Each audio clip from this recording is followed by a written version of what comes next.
দেশজুড়ে একের পর এক আগুনের ঘটনা যেন রীতিমতো আতঙ্ক ছড়িয়েছে। এবার সামনে এলো শাহজালাল আন্তর্জাতিক বিমানবন্দরের কার্গো ভিলেজে আগুনের চাঞ্চল্যকর সিসিটিভি ফুটেজ, যেখানে দেখা যায় আগুন লাগার কিছুক্ষণ আগেই কার্গো ভিলেজের ভেতর থেকে কুণ্ডুলি পাকিয়ে ধোঁয়া উঠতে শুরু করে। আর সেই দৃশ্য ঘিরেই শুরু হয়েছে নাশকতার গুঞ্জন। মাত্র এক সপ্তাহে দেশের ৩ বিভাগে বড় অগ্নিকাণ্ডের ঘটনা ঘটেছে, যেন আগুনে জ্বলছে পুরো দেশ। ১৪ অক্টোবর মিরপুরের পোশাক কারখানা ও রাসায়নিক গুদামের ভয়াবহ আগুন কেড়ে নেয় অন্তত ১৬টি প্রাণ।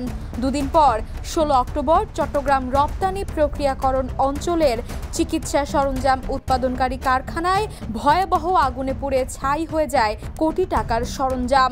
এরপর ১৮ অক্টোবর অগ্নিকাণ্ডে কেঁপে ওঠে ঢাকার হৃদয় হযরত শাহজালাল আন্তর্জাতিক বিমানবন্দরের কার্গো ভিলেজ।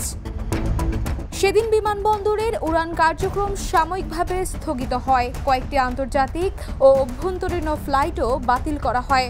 ব্যবসায়ীদের আশঙ্কা, আন্তর্জাতিকভাবে নিরাপদ কার্গো স্বীকৃতি পাওয়ার মাত্র ৬ দিনের মাথায় এমন ভয়াবহ অগ্নিকাণ্ডে ক্ষতির পরিমাণ $১ বিলিয়ন ছাড়াতে পারে বলে আশঙ্কা করছে ব্যবসায়ীরা।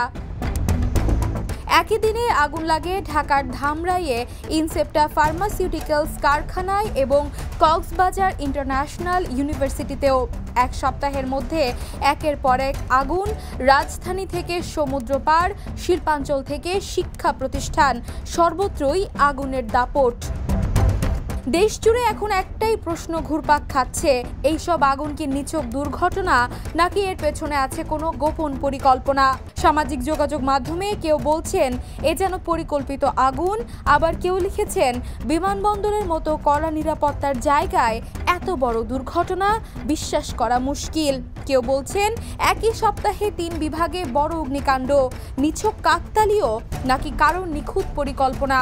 সব প্রশ্নের উত্তর খুঁজছে দেশ, কিন্তু আগুনের ধোঁয়ার মতোই ঘন হচ্ছে রহস্য। সত্যিটা এখনো আগুনের ছায়ের নিচেই চাপা পড়ে আছে।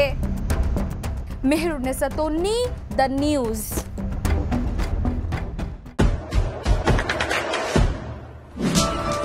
দেশে দেশে সবার সাথে, দ্য নিউজ।